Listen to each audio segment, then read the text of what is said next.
I just wanted to welcome everybody. Again, we're just getting started. It's a little early. Oh, actually, no, it's not now. It's 2 o'clock, dude. We're right into it. Hey, I'll tell you what, that was like the quickest pre-show ever. I didn't think I was started that late. Maybe I did. Well, let's do it this way then. Well, let's hop right on.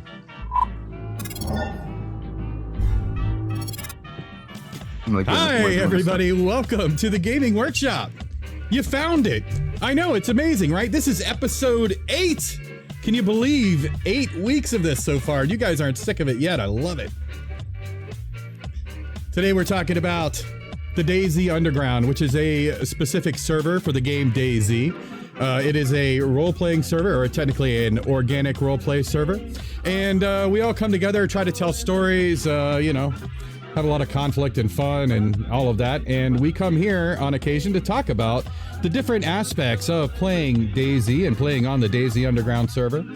I also like to take this moment to point out that we also have Young Buck, who likes to host the, what are we calling it? I forget. The community meetings that we have once a month. We should have another one coming up pretty soon. I think it's community meetings. Right? Yeah, the community meetings. And there you go. Today, we're going to talk about playing the good guy. Yeah. Now, look, we're going to get into this in a minute. Today's guest is Firefly, the leader of the Fireflies, Harry Churches. A very great, fun person to play with, and I'm very, very honored and lucky to have him today, as we all kind of are. So, welcome, Harry. Without further ado. Yeah, man. Yes, man. Yeah, you can see I had my my intro is kind of just coming out of it today, but that's all good. This is one of those subjects that, you know, everybody's got an opinion on, okay? And first of all, let's go ahead and cover this real quick. That when we're talking about good and evil, bad and, you know, good and all this other stuff, there really ought to be more words for good. There's a lot of words for bad and evil and villain and all of that. Doesn't seem that many for good. But everybody has an opinion on what's good and evil and that sort of thing. And that's not really what we're getting into as much today. You know, there's a general societal view of what's good and what's evil. And that's kind of what we go with when we talk about good and evil in the DayZ Underground. There are times when we can get very specific and talk about individual morality, and we'll probably get into that some today as well. But for the most part, just to keep it, you know, an even playing field when we start out here, that when we talk about good, we're talking about what society's general view of good is. And the same with evil and neutrality and all of that. We're going to get into it. It's going to get real complicated, probably pretty fast, I imagine, because it's just one of those subjects. But we had a really good show playing the villain. We're gonna have a great show talking about the other side of the coin, playing, you know, the good guys today. So Harry, what's going on, mate? Pretty good, yeah. Oh, that's good. That's good. So you, how long have you been playing on DayZ Underground? Let's start with that. I joined so the first time I ever played on the server was like 2018 sometime, but I never really didn't do anything. I just ran around for a bit by myself and spoke to like 1 or 2 people on the radio. And I properly got into the server around March of last year, I think. So when like quarantine was in full effect and couldn't really go outside, I was like, you know what? I'm going to try this roleplay stuff out. And yeah, ended up here. Nice. Now here you are in the Gaming Workshop, man. Look, it's all going up. It's all uphill from here, right? I think, right? Made it to the big leagues now. Yeah, there it is. I'm somebody. Yeah. So is Harry Churches your, like, would you say it's your second character, or is he the first character that you've just defined more, or what would you? He is the first character I did. So my real name is Harry. Yeah. Nice. So I started out just playing on the server as myself, and over time it evolved into, you know, what he is now, where he speaks with the gruff British voice and all that. That was it. Literally, originally I just started out speaking like myself, you know, just an average guy, and slowly evolved to what he is now. So yeah, it's actually my first character, which somehow surprises a lot of people. I think people typically think that, like, oh, when people get deeper into the roleplay, it's usually like the second or third characters, and they've been doing stuff for a while and all that. But yeah, no, I came off the bat. So are you saying that before even DayZ, you really hadn't had a lot of roleplay experience? Not really, no. not like officially. So I used to go around on like official servers and just put on a voice occasionally. That was probably the closest I came to it. I'd occasionally I'd effectively make a character, what would be seen as making a character now. But at the time it was just me messing around on official servers. So I'd go up to someone and put on like a creepy voice and be like, hey, what you doing there? And creep people out in military bases or something like that. Yeah. But other than that, no. Fresh off the bat.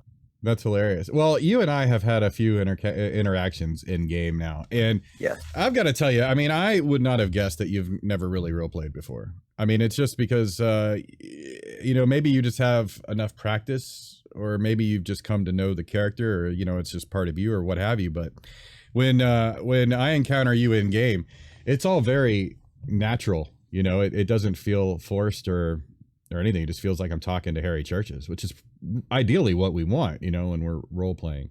Yeah, I'd say that as a massive compliment, man. I appreciate it.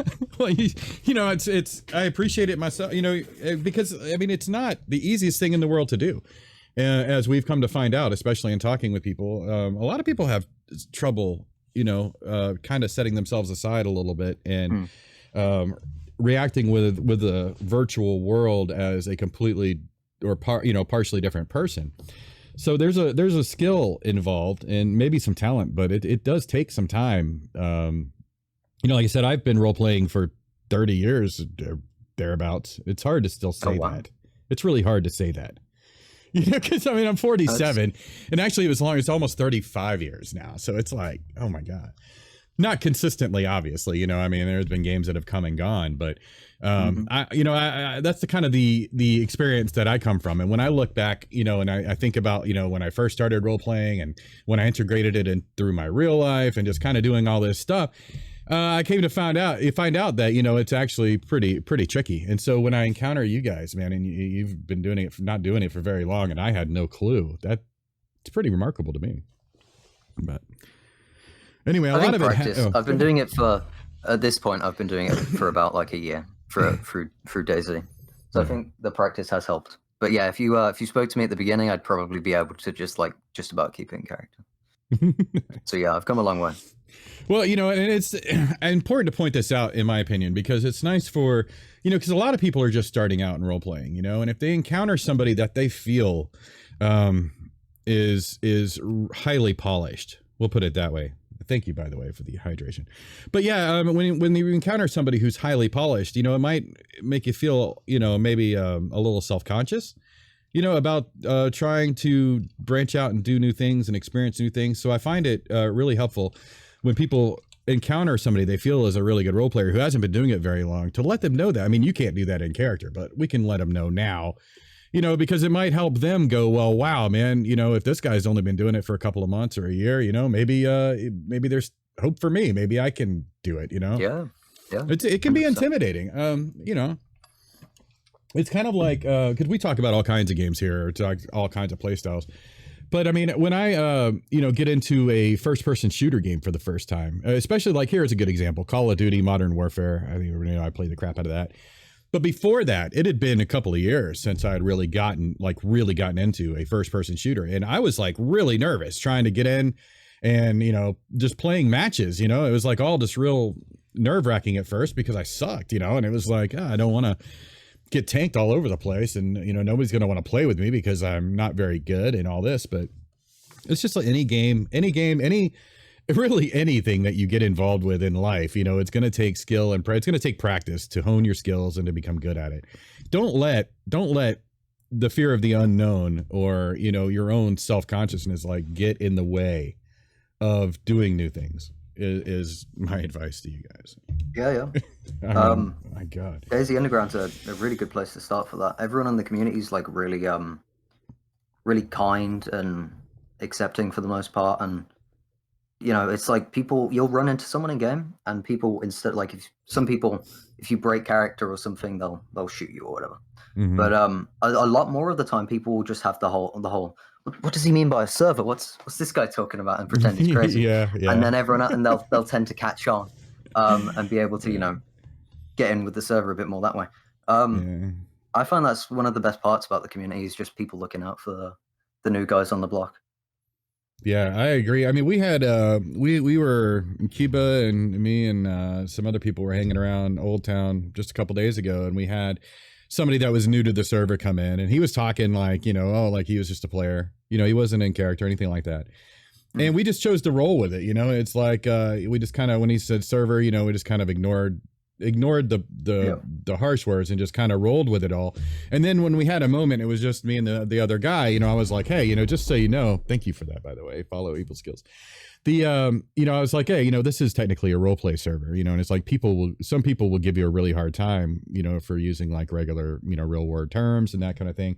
I was like, so I just wanted to let you know, I mean, we all roll with it, but you try to, see how we interact with each other and all that. And he took it pretty well. It wasn't like negative or anything. I don't know that he was really interested in becoming a part of the community, but I feel like if we take that kind of approach with people, especially people who come from other play styles or other games, and you can usually tell pretty quick. I wouldn't say always, but you can tell a lot of times how new somebody is to this concept, and we just kind of gradually work them into it. And eventually they're going to find out how much fun it is. Hopefully that's the idea, I guess. And that's one thing to bring it around to the topic. That's actually one thing that folks who play the way you and I do kind of have an edge with the newer players. And that's not always true, but I mean, if we're role playing, we're talking about playing the good guys, and I use good guys in quotes again, because there's no hard and fast rule as to what makes someone a good guy. Right. I just think it all comes out as a part of the story, who is, who the kind of character that you are. I am kind of curious though, because I really don't know very much about Harry Churches, but I'm curious how does Harry Churches equate or deal with the apocalypse, and what motivates Harry to be a good guy? Well, his backstory is that before the apocalypse, he was just an average Joe. His dad was a police officer. He's from Britain, and he's just an average, regular guy. Nothing special. No one really too, incredible. Not like a politician or anything like that. That you'd associate someone with like his ideals with, someone big before, right? But his dad is a lot of his inspiration for his like morals and his principles and stuff. But he's like when it all went to shit, he forgot all of that. Like he went all in the survival thing, and just was a regular survivor. And he began to like when I started playing on the server, he met good people, like the people up at the Black Cross, and that shaped him into being this good person who, it reminded him of his father and all his morals and stuff. So that's the way I see it in character. And like you said earlier, with like all the alignment stuff and people's opinions on good and stuff, on an out of character level, I can see like the whole difference between neutral and evil. But from an in character perspective, every time like I'm playing the game and I see someone do something that might be considered neutral, I see it as bad or as evil. Like it's very black and white for him, because that's the way the world has to be. It's good and evil, and he's on this crusade to eventually restore society, but he does that. His main goal for now is to get rid of the bad people and help the good ones to, take the first step towards it. I like a lot of what you just had to say, to be honest with you. We're gonna unpack a little bit of this. When you're talking about, like, first of all, yeah, I mean, we're talking about, this is role play, right? And so we're talking about good and evil and role play and all of that. Now we're playing in an apocalyptic setting. This is something that I've always found fascinating, because people always like to say, oh, well, if this situation happened, well, I'd just do this. And, I've come to learn in life that, we have all these preconceived ideas of what we may or may not do, but you really don't know until you're actually in it. Yeah. And so when I'm sitting here thinking about, well, we're good guys, like you and I, we both typically play good guys in this. And we're thinking about, I'm thinking about the world. How would my character, coming from the normal society that we have now, then being thrust into the DayZ world, how would that affect him? one of the things you brought up, I really appreciate, is when you're talking about, you know, the difference between people trying to, you know, being good or being neutral and surviving. Okay. Because I feel like, you know, I knew we were going to get into morality. It's just inevitable. Yeah. But, when you're talking about survival, for instance, you know, it's kind of the question whether or not, certain actions that we would normally think would not be so good might actually be tolerable just because you're trying to survive. Or are you gambling your soul and your morality, you know, for the sake of just this temporary survival? Because let's face it, life is temporary. You know, none of us have come up with a way of extending it beyond, you know, beyond our time length that I know of. So, it's temporary. You know, and a lot of us see, if you believe in a soul and that sort of thing, you know, there's that kind of thing lives on in theory. I'll throw that out there. It's technically a theory when we're talking to a broad group of people. So my question then, or at least the thing that I'm thinking about, is where do you know, when you're looking at morality of today and you're trying to decide what that morality would look like in an apocalyptic situation where survival seems to be at the forefront of everybody's motives, how do you judge, you know, what is traditionally good versus, you know, that need to survive? Well, I'm pretty well off when it comes to like in-game my situation. I'm the leader of a group, you know, I have people. So from an in-game perspective or an in-character perspective, I've made it. I'm going to survive probably. You know what I mean? Like if I focused on keeping myself alive, I'd be fine. Right. Nice. But, it's more about the purpose. You know what I mean? It's like, what's the point in just surviving? There's more, you know, there's more to life than that. I want to be something. I want to amount to something. I want to do something. I want to help people. And that's kind of his logic. Because he's in this like privileged position of he's learned how to survive. He knows how to survive. There are people on the coast who aren't as fortunate. So why shouldn't I go out and help them? You know what I mean? That's great. No, I know exactly what you mean. That's kind of where the Reverend Alessandro's life after concept came from. Because originally, you know, people, when we talk about death and everything else, we think about, you know, what's the afterlife? What comes after life? You know. Well, when I was considering all of that, you know, and trying to think of, well, how would I write a sermon in this world, you know, where it's like the world is dead and it seems like we're already in the afterlife, you know, and that's why I was like, and it's great that you say that, because that's exactly what I was thinking was, well, here we are, we're here in this situation now, you know, do we continue to live or are we just surviving or are we living, you know, and that's actually where the life after came from, because here it's not the afterlife. This is just the life after the event that caused all of this, you know, but we're not dead yet. You know what I'm saying? We haven't transcended the earth yet. So, you know, there's more to come. And that's a very great point that you bring up, man, because that is kind of how I see, you know, the people who are inherently good or helpful or wanting to, you know, better the world around them would see it maybe as, well, here, you know, are we just surviving or are we living? And what's funny is that is a dilemma for today. You know, people in the real world are constantly asking themselves this, whether they realize it or not, you know, through their decisions and actions and whatnot. It's like, are we just surviving day to day or are we actually living a life here? Yeah. So, yeah, I really like that you can, it's fun how art imitates life. And this is definitely art, you know, that we're involved with. It's not just a game, you know, we're telling stories and all of that is art, you know, so it's kind of fun to play around with these different ideas and whatnot.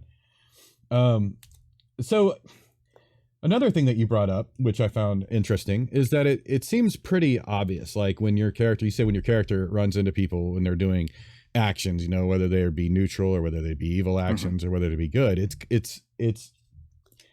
it's nice, I would say, you know, that you're able to see things as black and white, or Harry Church's is. You know, the Reverend Alessandro, again, I play a typically good character, and just in case anybody didn't know for some reason. But he is a lot of back and forth. He has a lot of internal conflict, and the world is really working on him, you know? And so for him, he kind of epitomizes the struggle the Reverend Alessandro, between you know, what he knows is good and what he feels he has to do. You know, I kind of like some of this chat that's going on right now too, similar to Rick Grimes from The Walking Dead. You know, and it is true. It's like Rick Grimes is not a fully friendly, right? I liked what was it? There was a quote. I think somebody might have said it last week, or we've heard it recently. From that, where, what was it? Oh, it was, yeah, I think it was last week. I think it was, we were talking about, The Walking Dead and the reason why it was cool story wise. I think Matt might have actually brought it up. And the idea is that, you know, they're not, Rick Grimes and his group are not the good guys. They're just the focus of the story. Yeah. They're the protagonists in the story. So they may do whatever. I kind of saw the Reverend as somebody who was like really good. But as the world kind of chips away at him, he becomes more real, you know? And I don't really know if that's really a great way to put it, but you know, there are people who I meet, you know, who are always just happy and cheerful and everything is just always great. And they're always looking at the bright side of things. And I have a hard time trusting people like that because life isn't like that. You know, my life has never been like that. So it's hard for me to relate to people who are just always happy and cheery and all that kind of stuff. So they always kind of, you know, so when I play games like this and I see people, you know, that act a certain way or portray a certain way or whatever, I'm always thinking in the back of my mind, well, what are they really after? It's kind of probably just more of my real life experience creeping in. But, you know, I do you feel a lot of people kind of play that way where it's like, you know, they want to be good, but they're really not? Or do you think that maybe people aren't entirely sure what their purpose is with their characters when they get started? Or... And there's a reason I've got a follow up for this. Okay. It might seem a little weird. Yeah, no, sure. So like I said earlier, when I got started, it was pretty much me just playing and having fun. And over time I crafted it into what I wanted it to be. But yeah, it's an interesting question. So I think the reason I go out, Harry Churches he's not, like you said, that you don't trust like the happy and all life is sunshine and, you know, rainbows and stuff. Harry's not like that. He's very he has his mission, and that's the sole focus of his life. He hasn't been happy in a long fucking time. He's not doing good mentally. He's you know, he's coping, but he's not happy, right? He is devoted himself to this cause of making the world a better place and stopping bad people so that society can be rebuilt one day. And he does a lot of this. He has a big focus on hope, right? He goes around and he tells people to not give up hope and, you know, keep putting your faith in yourself and keep going and don't let badness corrupt you. Don't let the darkness in this world turn you into it, you know, prove it wrong, basically, you know. And he himself might not necessarily fully be into that belief, as in like, oh, everyone can be redeemed, right? Like, I know not everyone can be redeemed deep down. There are some people who are really bad people, and my character knows that too. But it's I think showing people, the way my character thinks it is showing people that you can have faith in some of the worst in society, even if you don't actually have faith in them, shows them, oh my God, look at this guy who's got the faith in this worst scum of the earth bad guy to bring his life around, but he's still fighting to like stop him and stuff like that. Maybe I can live up to that and do good things as well. So I'm not necessarily in my preaching about hope and all that and doing the right thing, not necessarily being as deluded enough to think I'm going to turn the evilest evil people good. But maybe the neutral ones will see that, wow, this guy's really good and life's working well for him. Maybe I can try and do the same thing or something similar, and bring the people who are more neutral or less bad, as he would see it, over to the side of good. And I've met a lot of people in game who are going down like the revenge path, and you know, that someone's wronged them and they want to get back at them. I'll tell them about justice and how you can't. You cut someone who's cut you and you just end up with a load of blood. You know what I mean? You fight fire with fire and all you end up with is a burnt down forest. Yeah. So he teaches them about justice and doing the right thing and setting an example for the future.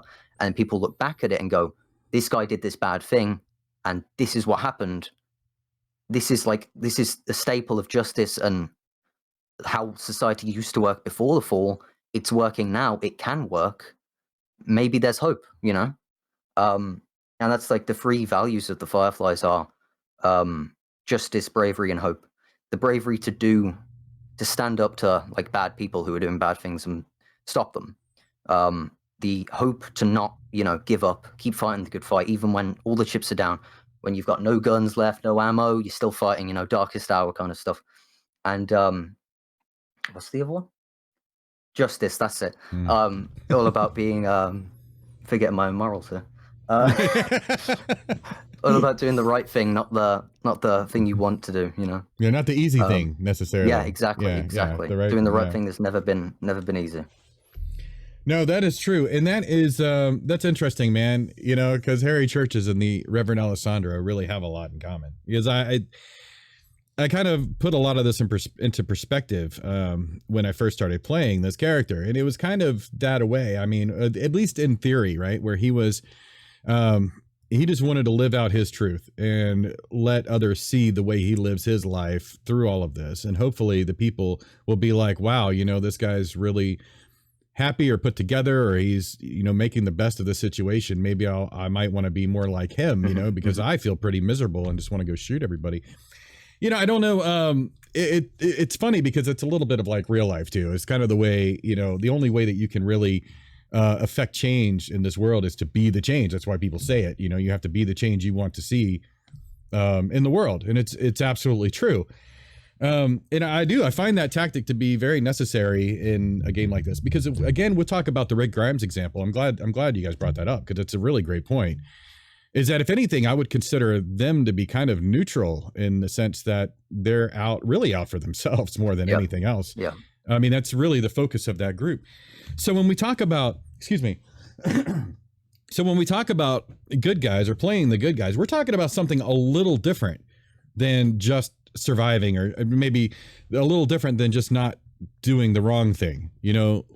We're actually talking about people who are going out of their way to try to make the world a better place, or to lift up the spirits of other people around them. That's very different than just trying to survive, or just trying to take care of your group, or even, taking care of a network of groups.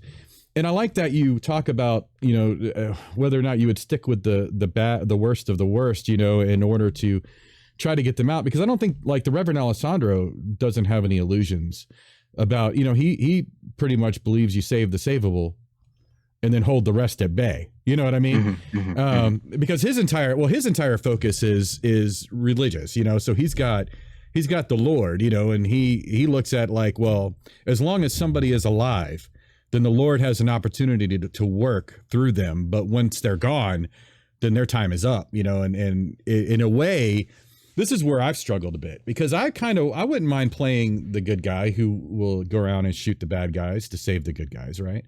But I have that dilemma, or my character really, I mean, I do out of character trying to decide how I want it to go. But when I'm actually role playing, my character has a really hard time with it, because, it's like, would he stand there and watch somebody get murdered because he feels like, oh, this other person needs a chance? Probably not. He would defend himself, and he would defend people in front of him. 100%.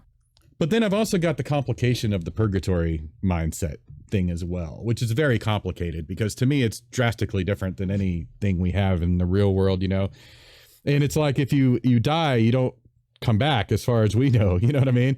But in this game you do. So it's easier to take risks that one might not normally take, knowing that you're going to come back for as long as you, the player, want the character to. But I still try not to play that way. It's like, my character knows that he will probably come back. He doesn't take any of it for granted, but he doesn't, so he doesn't throw himself out there for unnecessary risks just for the sake of being a risk taker, but he might, in the sense of sacrificing himself for somebody else, or for an ideal, or, for his purpose, or what have you.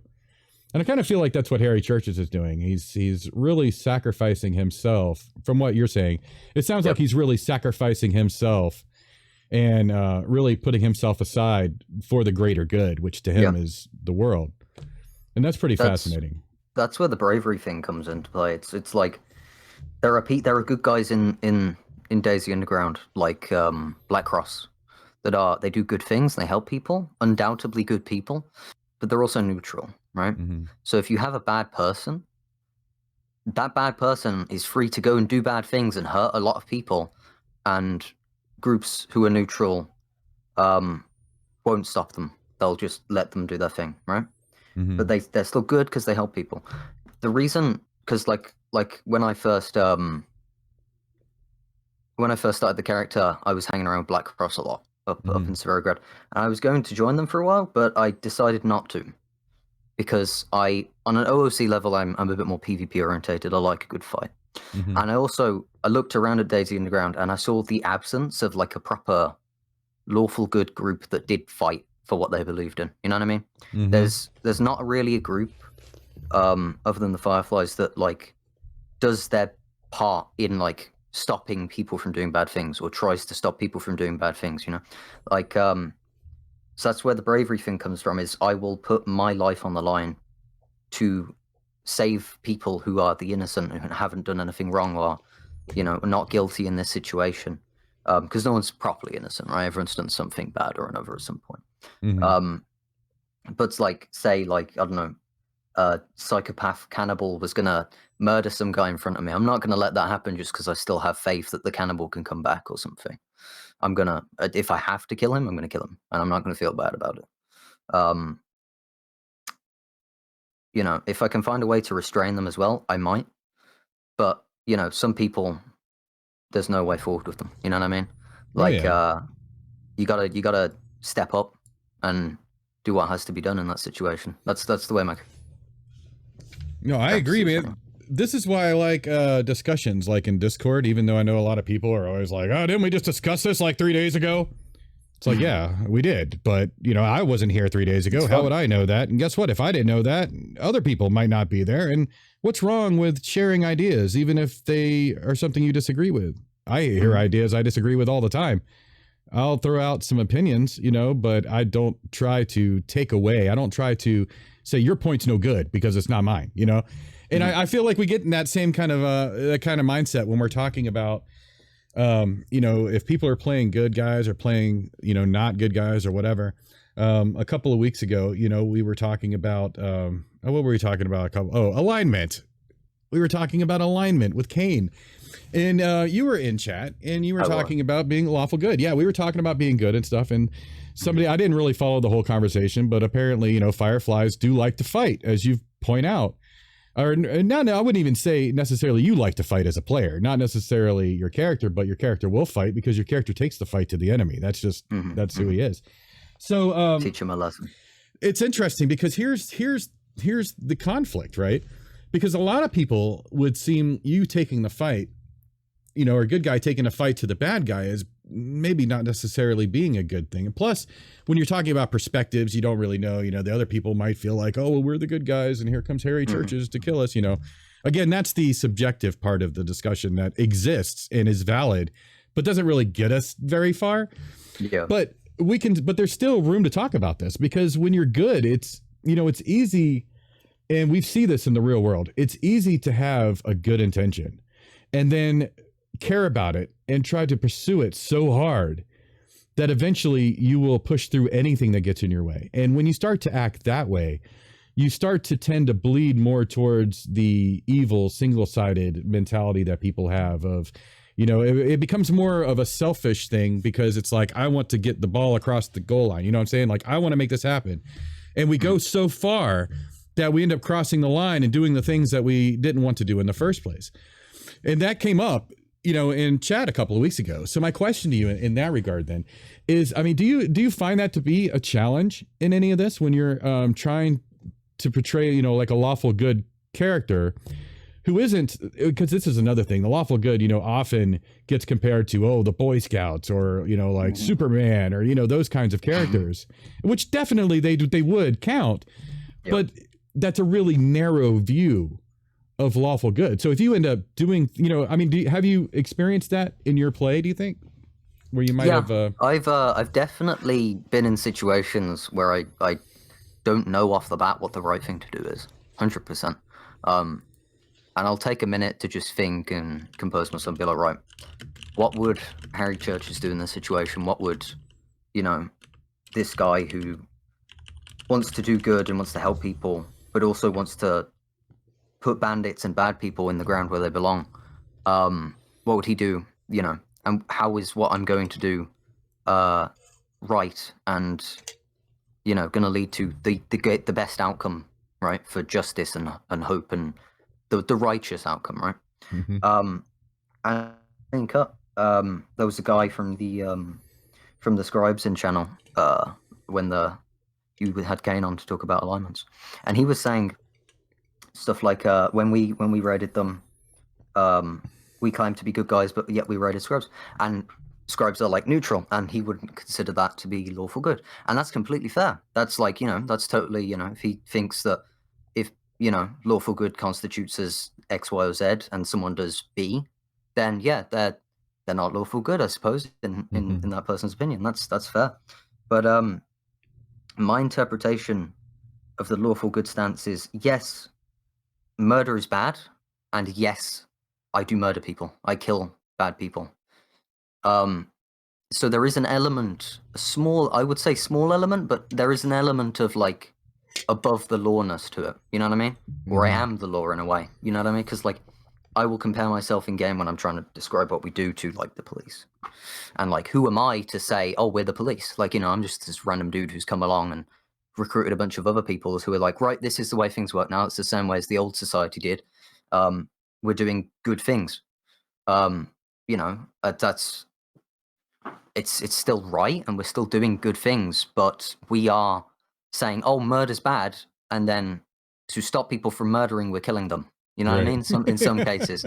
So there is that. But I mean, you get put in awkward situations sometimes, you know what I mean? Bad situations where you have to do a bad thing for the good cause. I think it would be less good for me to be like Batman, right? And Batman goes around in like, he goes around beating people up and stopping them from killing people, right? By locking them up. But then they break out and the cycle repeats and they kill more people and more people. And he indirectly leads to the deaths of lots of people. Yeah, that's a fair point. Yeah. And I would, if I had the means to in game, I would be a lot more leaning towards locking people in prison, right? If I could find a way to lock people up safely, I would go for that, right? And I have certain people in mind that maybe one day that could be a cool story to do with, capture a bad guy and lock them away or some shit. I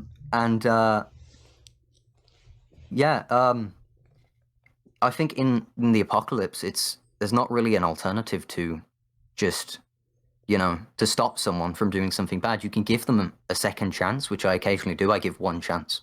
And if you blow that chance, and I find you blowing that chance, or I hear about you blowing that chance, and I know you've blown that chance, I'm coming, and I'm gonna be pissed, because I met a cannibal in Electra the other day, and he had hidden the fact that he was cannibal. He didn't have like Kuru yet. He hadn't eaten anything, and so he got trapped. So a tree got cut down, and it fell on a bus stop, and he got stuck in the bus stop. Yeah. So we tried to shovel him to get him out. When you go unconscious, your body falls, and we tried to do that. And while he was unconscious, he didn't fall out, but I checked his inventory. Yeah. And saw he had a backpack full, absolutely full of human meat.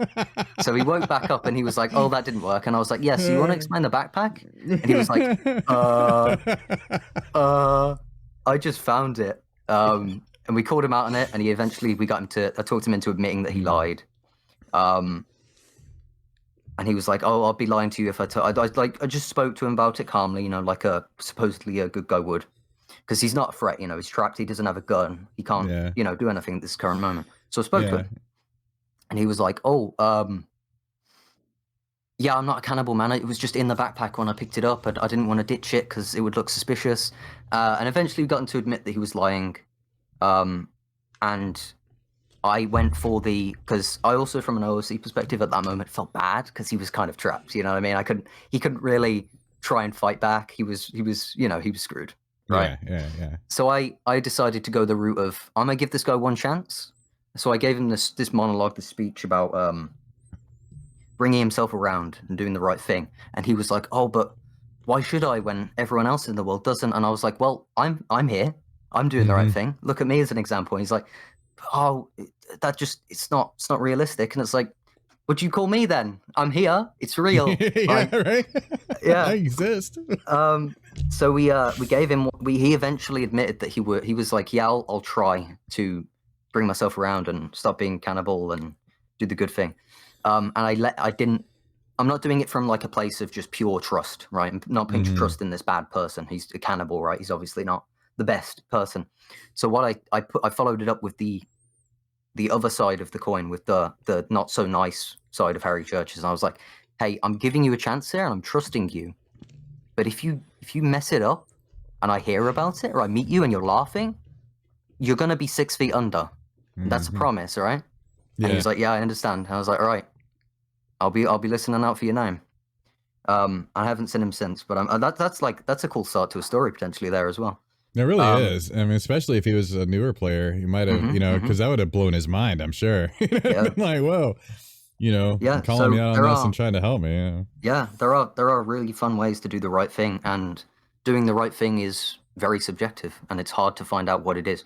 Because in that moment, a lot of people who are good guys, like old good guy factions, would have just shot him.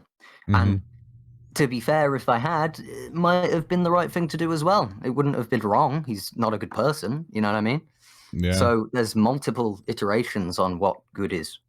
I mean, heck, there's 3 different good alignments, right? In the system: chaotic good, true good, and lawful good. So well, even within them, we've discussed before, you can get even more finite than all of those, but it gets really complicated at that point. But let's talk to chat for just a minute. We had an old man was saying, but all our lives are not perfect. Like an RP is a point to experience another life, and Doug is a good thing in some points. Being a good guy is hard, especially if other people are so sketchy. Don't let the darkness consume you. That's the point of playing a good guy. And I tend to agree. I mean, I feel like that's really it, and it's like in the stories that I'm telling, the internal stories about my character specifically is a lot about that. It's about, oh, well, he's a good guy in a bad situation. And it's like, does he have to conform to the world at all? Can he really stand true to who he was? And he's kind of, floundered a little bit here and there, but for the most part, he ends up coming back to his true north, which is being good. And I would say that a major difference, though, there is a difference. It seems to me like, and I could be wrong, right? But it seems like when there's a group that's good, right? And somebody else mentions it here. Hold on a minute. They, who is it? Hold on a minute. Sorry, guys. Here we go. Like what Flaming Scorpion was saying, it's very hard to be a true good guy. He's like never met the Fireflies, so he doesn't know. He said, but it's easier to shoot that guy than to trust him. Not to stab you, you know what I'm saying? Or, getting involved with a lot of conflict with a good guy. It's easier just to take him out. And that would be true in a real life situation, right? But we're still talking about a video game. And I guess part of it has to come with the trust between the players, like we're role players. Most of us are role players, not all of us. I wouldn't even say most of us really. The people who aren't are probably trying because we're an organic role play server. And, it's excuse me. That when you kill somebody, chances are they're going to respawn and come back, and a lot of times they're going to come back and they're just going to make a beeline straight back for you, and so we don't have that innate sense of closure that we do in real life, when somebody actually dies, they're gone, or at least from us, and so it's kind of tricky, I think, for me anyway, trying to balance, well, we're going to go in PvP and kill these guys who are evil and wipe them out. Because, out of character, I know that they're just going to be back. And chances are they're just going to be back with the exact same characters. So in a way, it's kind of like how you were talking about Batman locking people up and they just getting out of prison. Except for I guess the major difference is that you're actually trying to get into them. Whereas Batman really is just trying to lock them up. So there's a difference, but there's just the game aspect of it. And I guess, I don't know how, go ahead. If you have a comment about that. Yeah, I think he's right. It is a lot easier I think even from a roleplay perspective, it's a lot safer to just drop someone in an encounter who might drop you. You know, you kill them before they kill you. They're not a threat. And hey, even if you can take the roleplay side of that and rob someone before they rob you, right? And you can go around doing that and be pretty successful. There are groups out there who, like the Rangers, they rob pretty much everyone they meet if they're not friends with them, and they will, you know, they're doing pretty good for themselves. So it is an effective playstyle, and I personally think that the way the player progression is when you first start playing DayZ is that you'll start out as like, I know this is how it was for me, right? You start out on like a low pop server and you're hiding from everyone. You're just getting to know the game. You don't want to, you see someone, you're going to run away and you're going to hop server, right? You are scared, right? You're just learning to survive, right? Right. And then you transition from that into okay, I know how to survive. I know what I'm doing. Let me do the next hardest thing, which is fight people, right? And you start PvP, you start KOSing, stuff like that. And then that progresses when you get good at that into, okay, well, shooting this guy was really easy, but it cost me bullets, and maybe I'll try robbing them next time. You know, that's a skill up, you know? So you try robbing someone and it works, and you get good at robbing people. And then eventually, like, doing all those bad things becomes a bit boring. This is how it is to me at this point, because I have gone through and been like the puppy that used to PvP fight people, and the bandit used to rob people and stuff like that. And I think that putting yourself at the disadvantage when you become a good guy and you lower your guard to go up to someone to be friendly to them, and then they betray you and you still come out on top, that is the ultimate DayZ playstyle, in my opinion, because you are offering them stuff, right? You are lowering your guard. You're putting yourself purposefully at the disadvantage in that situation. And then they try and betray you, right? They try and get the better of you because they can see that they can, and they can't, and you come out on top. That feeling after you best someone who you lowered your guard to is, for me, incredible. There is nothing like getting, you know, a bit of justice on some guy who you were nice to that then betrays you. But that side of that play style isn't as common as people think it is.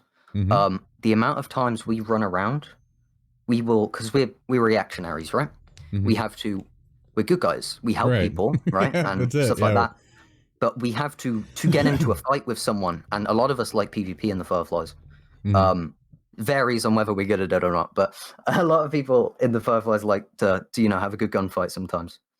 And we can't sometimes, and sometimes we will go for like a week without getting into a gunfight.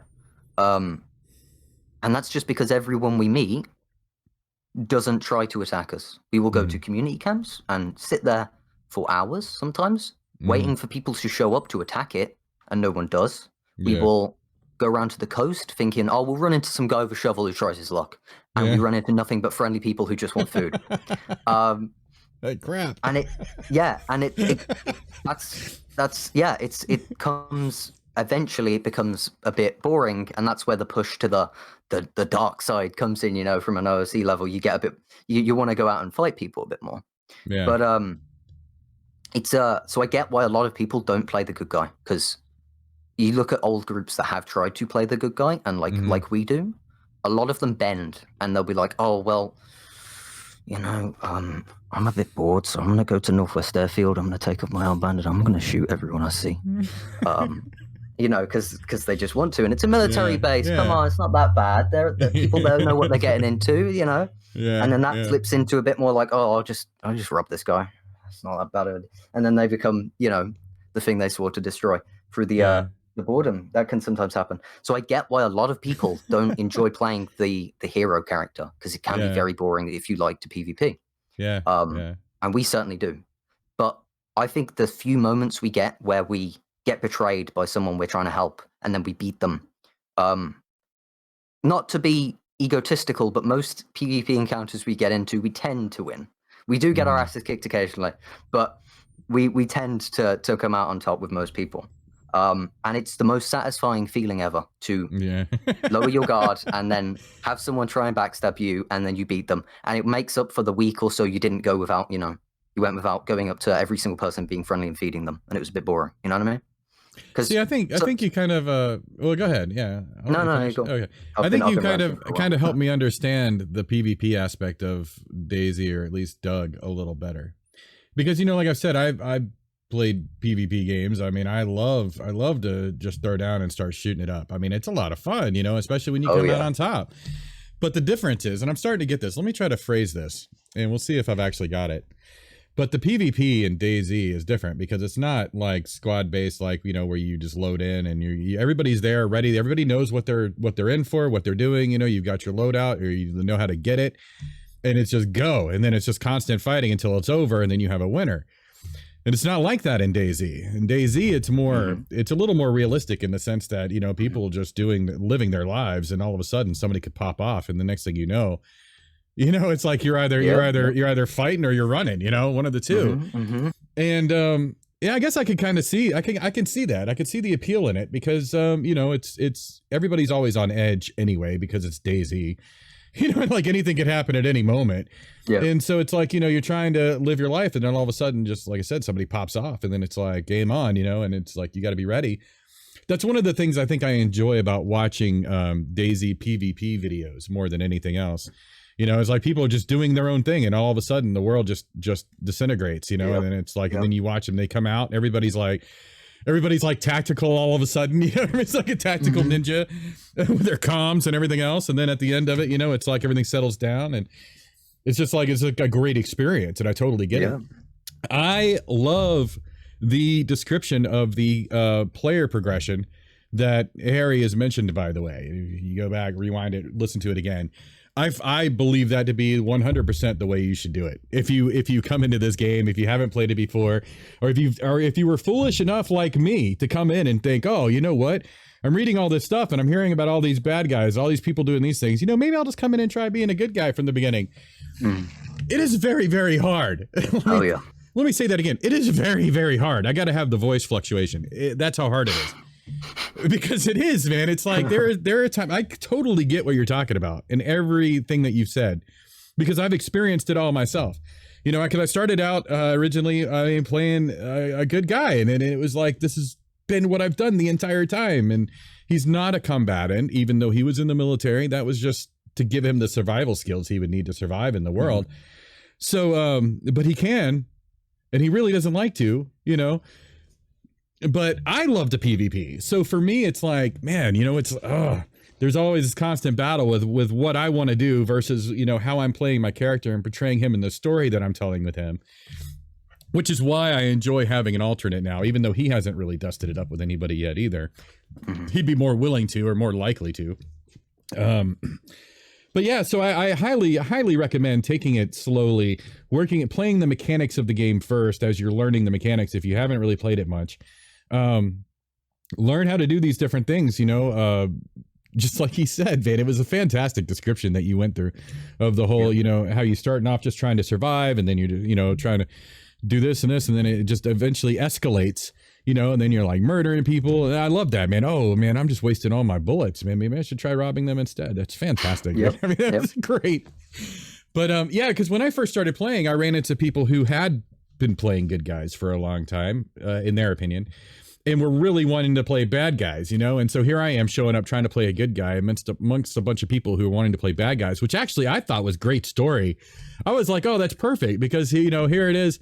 It's like my character like respects them because they saved him, but these guys are real assholes, and it's like he would stick with them because they helped him, and he sees potential in them. But man, it's like you got to deflect a lot of negativity and evil things that people do, and then suddenly it was like their evilness was answered with a lot of negativity, and we all got destroyed and moved on. But the point of it was that it's interesting, the progression that we go through as players, especially just starting out, and that there really is like a healthy progression is what I would call it. What you described was a healthy progression for me, because you get to experience every aspect of the game before finally settling in, and finally really finding your niche in the game. And Yeah, it's a lot harder when you come in, you know, it's like, I don't know, going into a PvP game and trying to role play. It's hard to do unless you're role playing a PvP or, you know, if you're role playing a violent person. It's hard to do. So, you know, we run into that a lot, but it really does. I can't stress it enough. The idea of playing a good guy. It's like, do you, you know, here, let me do it this way. All right. There's a movie that I love that, you know, it is based on Christianity, but I don't know that it's all positive. It's called The Mission. If nobody has seen it, man, I highly recommend anybody who's interested in this stuff, in morality or whatever, to see it. And it's got Jeremy Irons and Robert De Niro, and it's basically, the basic point of it is that there's two ways to profess your faith. There's a violent way and a non-violent way. And it really reminds me, as we've been talking, it reminds me a lot of Harry Church's and the Reverend Alessandro, because the Reverend Alessandro is more likely to stand there and talk and take a bullet to the face, whereas Harry's ready to lead the charge to wipe out the evildoers. You know, it's a we've got a very similar goal, but different ways of going about it. And that's kind of what the movie The Mission is about, which is why I love it. It's really long. It's a historical movie. It's really good though. I mean, I love it. I'll give it a watch. You really should. I mean, it's fascinating for this specific discussion that we're having. It really pertains to it. Is it an older film or is it more recent? It's an older film. I think it probably came out in the 80s or maybe the early, like in the 90s, like maybe 93-ish, somewhere around there would be my guess. But yeah, super good. Yeah, super good. Check it out. I'll legally download it. Sure. There you go. That's exactly right. I'm not playing the Dread Paul Boomer today, so I can't tell everybody go be a pirate. It's okay. It's not okay today.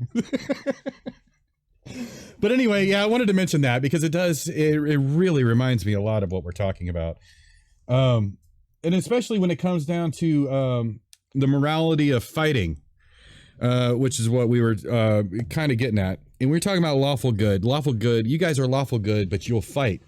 A lot of people take that to not necessarily be good or maybe not even be lawful. I love this concept of how other people can dictate, you know, how our characters are or operate. Because one thing it really is. One thing I'd like to point out about that is that the only person who really knows what my character is all about is me, because I'm the one designing it and I can change my mind. I could change anything, do whatever I want. Yeah. So if I tell you that my character is like lawful good, all right, you know, then you can believe that it's at least based on that. So even if your character doesn't necessarily see it that way, usually because you're in conflict with a character like that, you know what I mean? There's no reason to try to act like, you know, and again, alignments aren't even the end all be all. They're meant to be kind of a guide, but we're allowed to deviate from them. I mean, that's called character progression and character development. You know, we develop our characters through these moral choices that they make. It kind of helps define who they are. So I just wanted to mention that again. I mean, it's kind of like, you know, bad guys can do good things, whether or not they had the bad in their heart at the time. Usually they do. They're just being sneaky. I think reasons for why you do things matters a lot as well. So if a bad person does a good thing for a bad reason, it's still a bad person. If it's a good person, you know, there's a bad thing for a good reason, that's still a good person. But it's more, they still did a bad or good thing. You know what I mean? At the end of the day. Well, now here's an interesting point, right? Because we've talked about this on the Gaming Workshop before, where like if you're starving and you steal a piece of bread, or you know, is that evil? Well, no, probably not. You know, because your intentions are survival. It's good. It's kind of one of those gray areas. You're violating a law for sure, but then again, laws are not always out of moral. Is neutral. You know?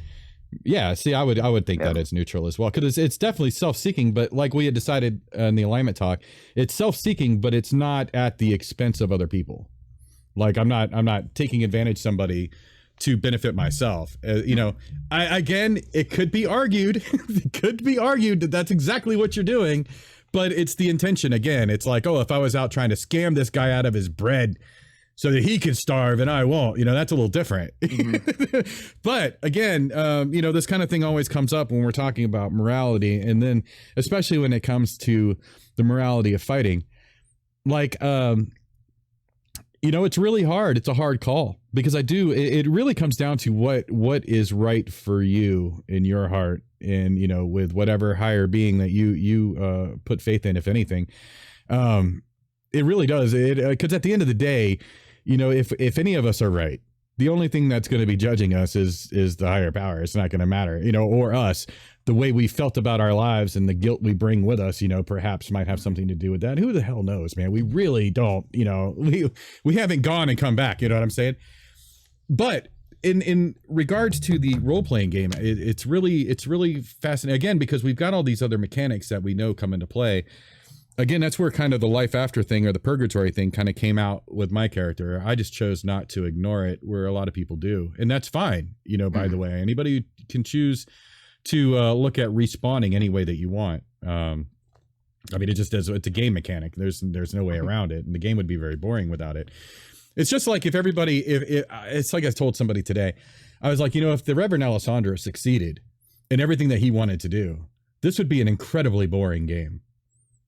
You know, it would. I mean, it would. You know, it might be like one of those role play servers where you can't confront anybody, you know, without their permission. It would be kind of like, it's good. We're just living a life, but we're not really. Where's the conflict? You know. So you know, so it's like in a way. Second that, because like, so in a way, we don't have someone to mess with us. It's quite boring. Sorry. Yeah. So we really wouldn't want to. Well, no, because you're absolutely. I mean, we're on the same page. It's like. You know, it's not even that. It's just that, you know, we want the world to be a better place. But if the world was truly a better place, we would put ourselves out of a game, because nobody would, you know, we might as well be playing The Sims at that point. That's exactly what it would be. Hey, Sims isn't bad. You know, there's still conflict in The Sims too, by the way. Yeah. Get abducted by aliens. That's right. That's right. You might be. Now, don't get me wrong. Yeah, man. I mean, everybody likes all different. My son just got into Animal Crossing recently, which I think is pretty cute. My wife plays it with him. I would play it with him, but it was too restrictive. But for me, not that I got to go kick anybody's butt or anything. But I want my own island, dang it. You know, I don't have to buy another Switch to get my own island. That's lame. So anyway, but I watched them play it, man, and it's all very just living a life. And that's fun, but you know, it's like that in Roblox. I know there are games in Roblox that are conflicty. They're conflicty. I just made that up. That have conflict in them. But to me, it's still just chilling, you know. And it's like I like to do that, but I also like to have more. I don't feel like it's enough for me, you know. So that's why it would gravitates me towards games like this, you know, and situations like this, where especially in DayZ Underground, where we can play the way we want, choose the way we want our characters to act and interact with other people, and we have like complete freedom to do so. That still blows my mind. I'm still so used to the video game role playing where it's like everything's scripted, you know, and even when you have a choice, you're still ultimately leading to the same thing. I've never been a part of that. What's that? I've never been a part of that. It seems like interesting stuff, but right. I much prefer the organic side of everything. That's just well, that's what tabletop role playing was more like in the first place. Well, if you had a good person running it, and it does vary depending on who is running the games, but if you have somebody who's clever or quick-witted or whatever and can really roll with the punches, then what they'll do is they'll spend all this time setting up, you know, a scenario and a basic story and all that, and then allow the characters to completely interact with them any way they want. I mean, when I've run games, tabletop games, I mean, I've gone and put out scenarios and I've had people go completely different directions with it, things I didn't even think about. And that's really what it's like. It's like kind of when you're a dungeon master or a game master or whatever, for me, the object is to outsmart the players when we're playing, you know, and the player's object is to outsmart me when they're playing, you know, and we're doing it through story and through role playing, which I think is kind of probably what led to my viewpoint in role playing in this anyway. We'll get back to that in just a second, because you mentioned like when you have, like we were talking about people dying and being able to come back, all right, and all that. So really PvP really isn't much of an end game, because yeah, people just respawn and all that. I kind of feel like you have more power, more possibilities to affect somebody long term through role play than you do through 100%. PvP. Yeah. I mean, the alternative is what? To constantly PvP them into the ground to where they can't even breathe, and then you're being a jerk and you violate the rules that way. Yeah. So that's why I really feel like the people who enjoy the server the most, and I'm not talking about myself yet. I'm still getting there. I'm still working on it. But I believe the people that really enjoy the server the most embrace everything that the server has to offer. You know, whether it's PvP, KOS, role play, you know, basing, you know, stashing, the people who really who get into all of it, I think probably have the best experience here overall. And like I said, that's not me yet. That's not me yet. I'm working on stashes and I'm working on PvP. So once I work on those, get a little bit more of both of those under my belt, I'll probably feel a little more accomplished in DayZ Underground. I think PvP has its elements to it and its place on Doug for sure. And without it, it would be a lot more boring, right? But you can definitely affect stories like hundreds of times more for a roleplay interaction. Now, PvP can lead to a roleplay interaction, and so can KOS and stuff. But that isn't roleplay in itself, in my opinion. I don't think if you shoot someone, that can lead to roleplay. If you shoot someone and they see you shoot at them, and that starts a war between two factions, yeah, that can lead to roleplay. But the KOSing itself wasn't a roleplay. Right. I mean, what are you left with that anyway? I mean, because technically, if this was the real world, guess what? I just shot you and killed you, and that's the end of your story. Yeah. So there's no interaction there at all. Yeah. See, it kind of the way I like to look at it. Okay, I like to say the PvP should enhance the roleplay. Right, the roleplay shouldn't be enhancing the PvP, and that's the difference. That's kind of the people I feel like who really understand the purpose of the server versus people who are just here to play DayZ. And there are a lot of people, and I hate to say this, and I know a lot of people will disagree with me, and feel free to, because this is not the Bada Boomers show. It's the Gaming Workshop about DayZ Underground. I just happen to be hosting it, okay? But the way I see it is that, you know, there are a lot of people that prefer PvP, a lot of people that just like it, and basically all they're doing is playing DayZ. And that's fine. They'll come in and they'll say, oh no, I'm role playing, or I'm part of a role play group, or I'm, you know, whatever, and they'll sit around and chat, and but the real reason that they're here is to shoot other people down. And a lot of people even find it easier on role playing servers, though I love it. That's what I like about the people who are really good at PvP in DayZ, but are also fun role players. Because then, you know, it's like, oh, a bunch of people will roll up and be all like, oh, look, they're just sitting around talking. We'll just open up on them. And then the next thing they know, they're all having their butts handed to them by a bunch of role players, you know, with guns in their backpacks. It's a lot of fun that way. And I kind of, at least you never hear about that being the reality, but I always like to imagine it, you know, because you can run into a group of people, you know, who are just showing up playing DayZ, and then they get DayZ'd themselves. Like, oops. But role players can't aim, as they say. That's it. But I just feel like you have a better chance of more impactful you know, interactions with people. Whether you just shoot them, that's one thing. You steal their stuff, big deal. Guess what? Everything respawns, and sooner or later you're gonna get it back. You know, but it's the characters' reputations, their opinions, the way other characters view them. All of this to me is way more lasting. You know, when you die and you come back, guess what? That stuff lingers. You know, your reputation lingers. You know, it doesn't go away with your respawn. So yeah, I mean, it's like the roleplay for me is way more powerful overall. But in order to really experience that and to accept that, you have to have that perspective. You have to be able to go, well, I just died. Big deal. You know, I'll respawn. I'll go back. I'll do whatever. You know, that's where a lot of it comes from. But it's interesting though, because when I started out just playing a good guy, you know, and not really having a lot of the PvP interactions that I probably should have had, or the other experiences in the game that I should have tried out first. I do feel that. I like when you're talking about the progression of people, it's like, I do feel that. I feel like, oh, well, you know, now I'm running an aid station all the time. And sometimes I'm kind of dragging my feet. It's like, do I really want to log in and run around for like 2 hours, you know, filling up tents? And when I'm streaming and I'm doing it, I'm like, yeah, I know a lot of people could see this as boring, but understand that, you know, like I'm constantly looking over my shoulder. I'm constantly on edge. I might seem comfortable because I've been doing this for 5 months, but I'm not comfortable because I know at any moment everything could fall apart, and I don't want that.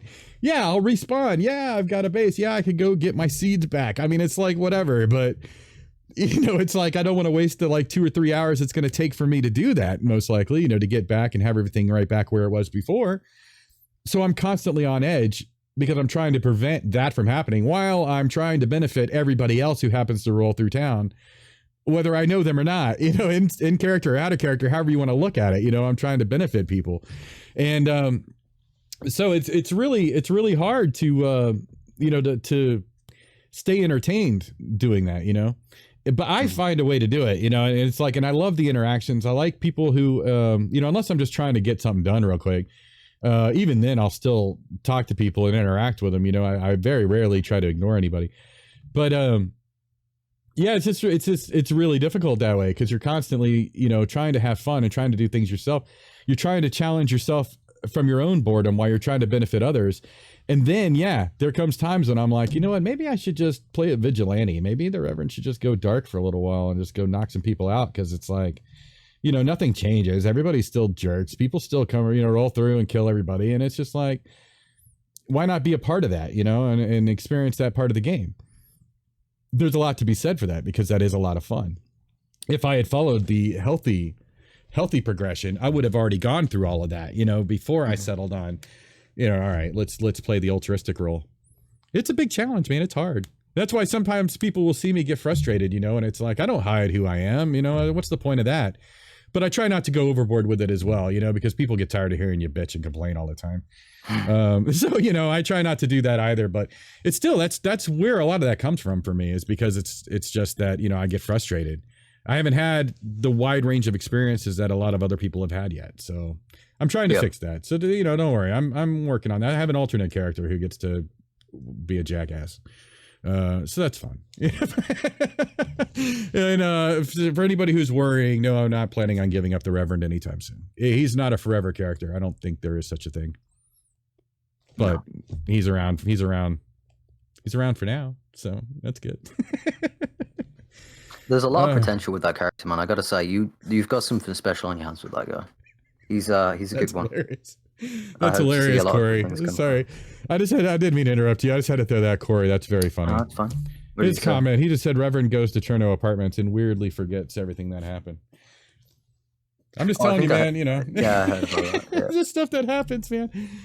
It's a hard world out there. So anyway, I'm sorry. Go ahead. I just had a comment, and that was funny. I was just saying that you have something special with the Reverend character. You think so?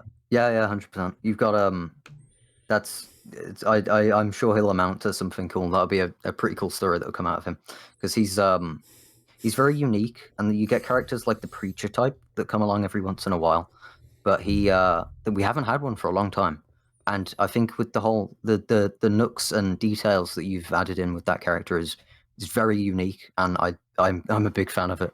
It's a good character, and I'm sure it'll have a good story to it. So yeah, you should stick with that 100% for as long as his story's entertaining. Well, thanks, man. I really that hits me right in the soft spot, man. I really appreciate it.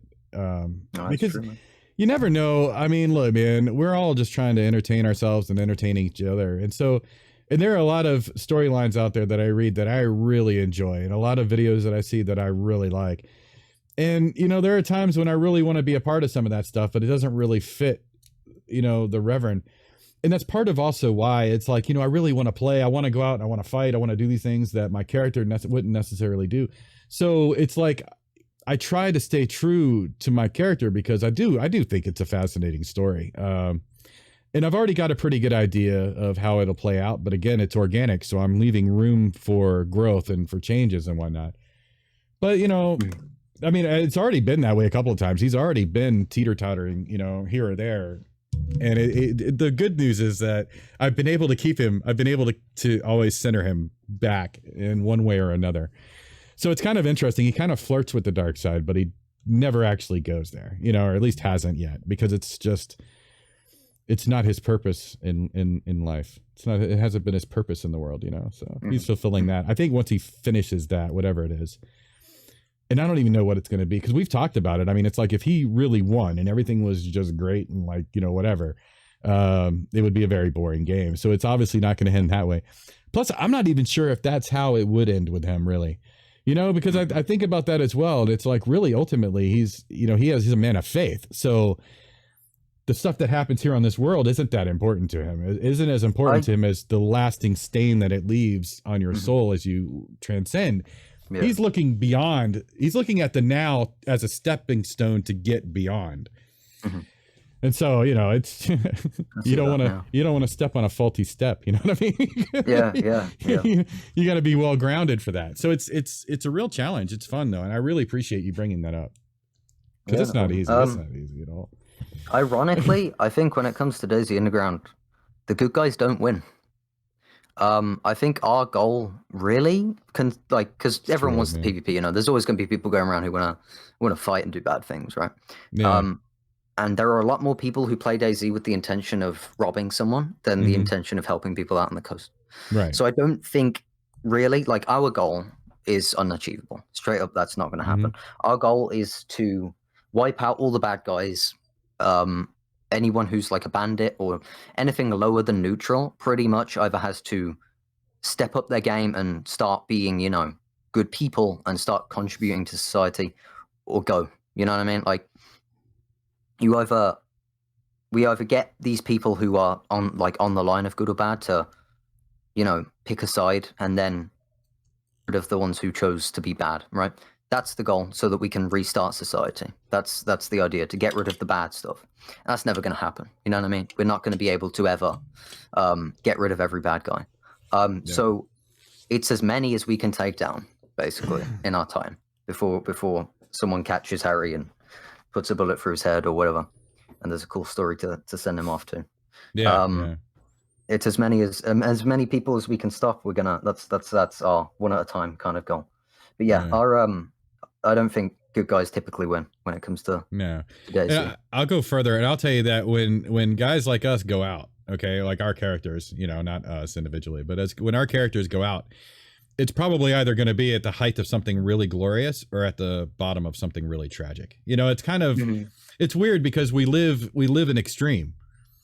So we're going to end up going out in an extreme, most likely. And like for me anyway, I don't know which way it'll go. You know, I don't know.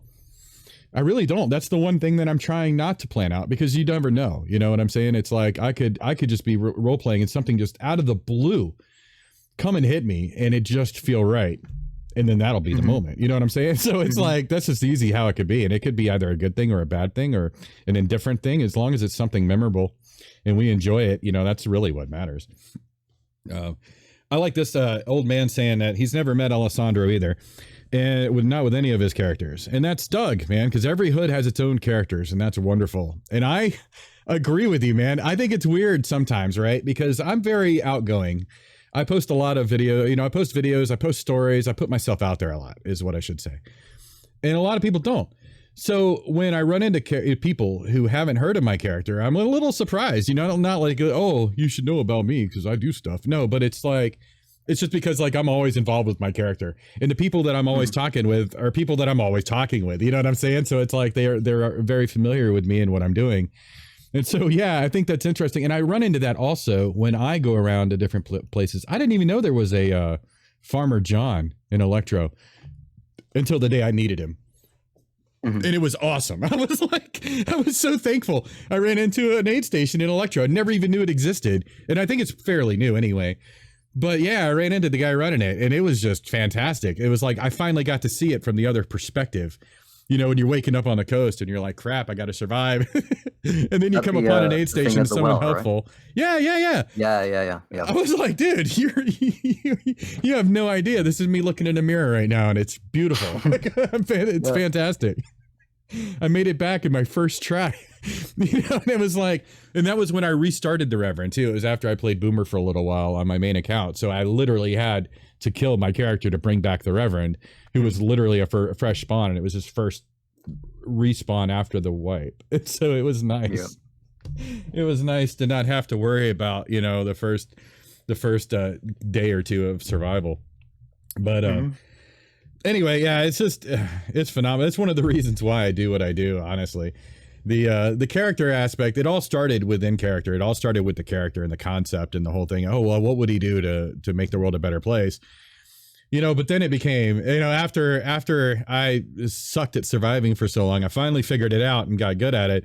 I was like, you know, it'd be so much nicer if there was just like a place where you could just go and there's a tent full of food and you could just like eat for a little while and at least get to the next place, you know, and worry about that stuff later, that very basic stuff later.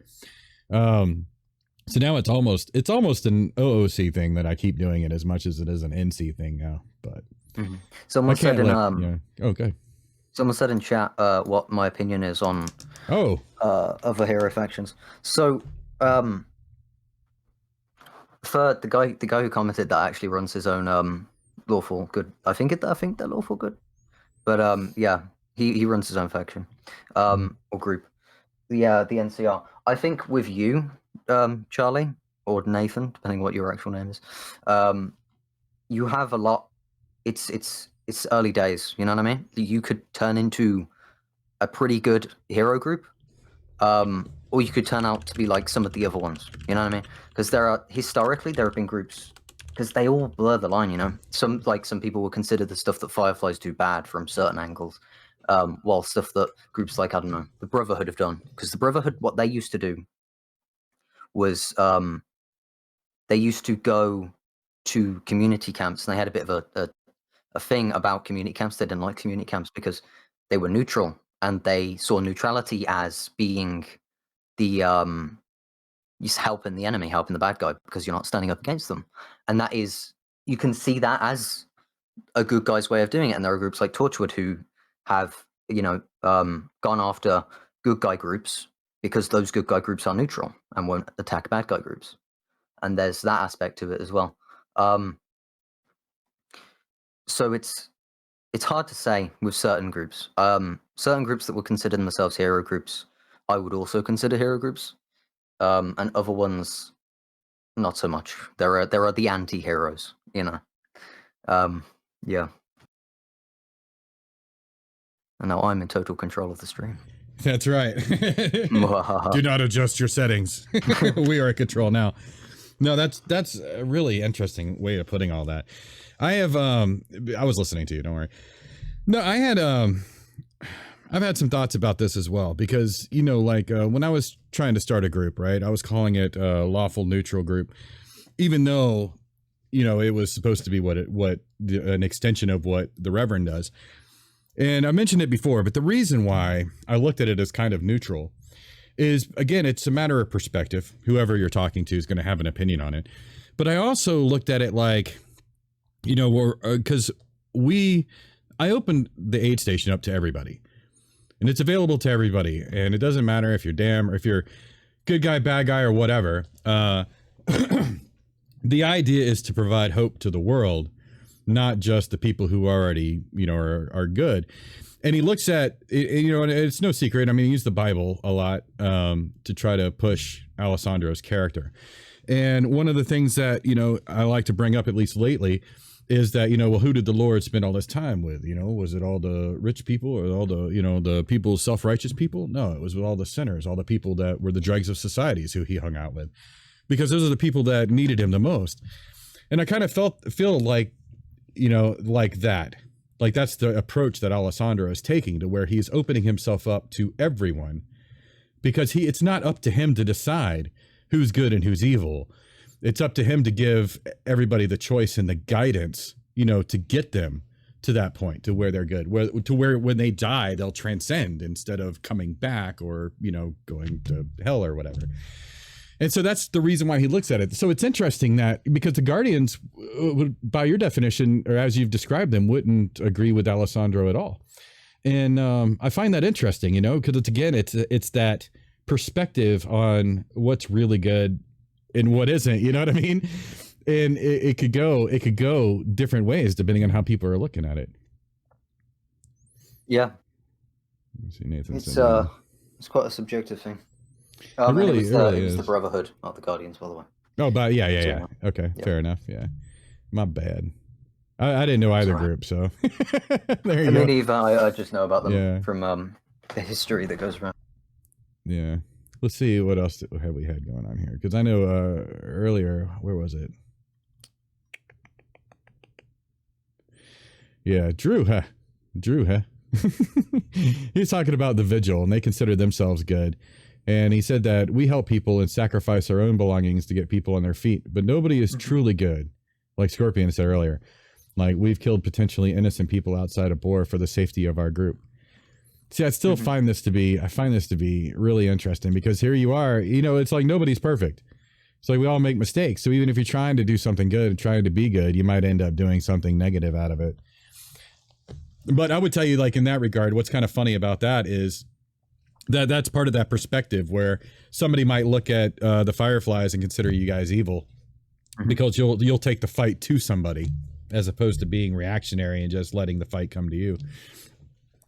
Which I don't see that as a good or evil thing at all. I just see it as a way of I shouldn't walk away. I'm used to having the headset mic, man. I forgot. I'm like, wait a minute. You guys aren't going to be able to hear me if I go any further. Yeah. It's just, I don't know. It just depends. Now, I will tell you this. Okay. We were going to talk about some of the challenges involved with playing the good guys. And I think we have a little, but not, I don't think we've really done it justice yet. And we got about half an hour left. I mean, it is a lot easier. We've said that it's easy. Let's describe why a little bit. It's easier to play a neutral or an evil character, a self-seeking character, because when you see something, that you want or you want to do or whatever, you could just do it. And it's a lot harder when you're playing a good guy. And an example that I used like a second or third week we did the show was there was a situation where we knew that there was active shooters around town, around Old Town. And the thing of it is that I knew as a player, okay, I know the layout of Cherno pretty well. I know where some good lines of sight are. I know where things tend to happen. Thank you, Nathan. And, so it's like I could tell that the two guys I had just met were most likely the shooters running around shooting people, right? But when they approached my character and the direction that they approached him from and the whole thing really kind of left it questionable to him to where he might be, oh, dude, thank you so much for the subscription. I'm going to always shout that out. But, it's like I knew out of character that these guys are most likely the shooters. But my character sees them come running over the railroad tracks. Oh, my God, you hear all those shots? And he's immediately like, oh, well, these are more people that need protection. It's like, here, no, let's go to the church and blah, blah, blah. The end of the story. Yeah, I did end up getting shot. It did take a while to get to that point. And I even had a suspicion that right before it happened, it was going to happen. But again, it was part of the role play. My character was like, I'm not going to draw first. It's like, it's just not going to happen in this situation. It really seems like, he wouldn't be 100% sure of who was who at the time. And it played out the way it was going to play out. And he ended up getting shot. But as a good guy and as playing a good guy and being in character, having those two things together sealed his fate that day. But I didn't shy away from it. You know what I'm saying? It's like I was still true to my character. I still played it out the way I thought he would have reacted to the whole thing. Yeah. And that is one of the challenges of playing a good guy. I mean, it really is. Because especially if out of character, you're a smart player. You know things that you're not supposed to know in character. That's why we separate in character and out of character. Mm-hmm. And it is made even more difficult by playing a good guy. Because you can't, it's not just, it's not even just reacting like, oh, I'm going to shoot you first because I actually know you're a bad guy out of character, even though you're portraying yourself as a good guy in character. And my character in character wouldn't know that. It's like you don't act that way. And then it's the same with like, if I was an evil character, it would be easy because I could just be like, well, I'm an evil character. So of course I just shot you in the face. I don't care about you. I mean, I didn't like the way you looked at me. What, what? So there are things that you can do, as an evil or neutral character that make more sense than as a good character. So that's why I feel like this whole thing, it's definitely more challenging to play a good character overall. Even if you're not pure good, nobody's pure good. We've talked about that before. It's certainly difficult to be a purely good character. I mean, my character has lied before. I mean, did that make him good or bad? I don't know. He lies to protect people, so it's probably a good thing. But who knows, I've had to think about this a lot too, because, you're thinking about the apocalypse and we're thinking about what's good or evil, and especially me, right? Because I've already got a guidebook, the Bible, to guide my character's actions, because my character is based on that. You know what I'm saying? Like, I mean, I could play any other kind of character, guys. It doesn't have to be religion. I could play a made up religion just like a lot of other people do. All right. So it's just a choice. Okay. It's just a play choice. But, looking at the real world religion versus where the apocalyptic world is, I have to judge, because like it's, am I really gonna have a big fit about somebody stealing from someone else? or somebody lying from someone else. You were talking about the 10 Commandments, for instance. You know, is it really gonna? Because I'm not even going to be able to enjoy the game, right? If my character is that strict. That's why I kind of like to dial it down. You know, people who hear Alessandro talk or whatever, even me, just out of character, I'll talk about it, and I'm like, well, you know, he's really only concerned about the people that kill other people. Like, I had to draw a line in the sand somewhere, and I drew the line in the sand on murder because it fits in with the purgatory thing and the whole, the reason, you know, it's like the reason why we're even still here is because this is our last chance to get our souls right. And, you know, murdering people cuts that opportunity short, you know? And so that's where, like, my character in particular has that line of morality that, you know, he can let certain things slide that like in today's world we're not supposed to. And even then you really wouldn't be able to. It's not like, you know, it's not like a morality is defined by our circumstances. It's really not supposed to be. Our morality is supposed to be morality no matter what circumstances you're in. That's why it's morality, right? You know, because otherwise it's just opinion or just, you know, whatever. But I find it interesting looking at it in a gaming perspective, because you want to still be able to enjoy the game. You still want to be able to have fun. You still want people to be able to have fun with you, or nobody's going to want to play with you, right? So I feel like there's got to be a little bit of leniency, you know, when you're trying to work out the morals of your character. Now, this is just me, right? This is just me, in case anybody is wondering, you know, how I can, you know, even mention the Bible by name and then still be okay with people stealing or whatever. It's because, you know, it's society. My character is not perfect. It's just a part of the story, y'all. But other people will maybe find more success with that. You know, it sounds like you have. It sounds like you're in a really good place as a player.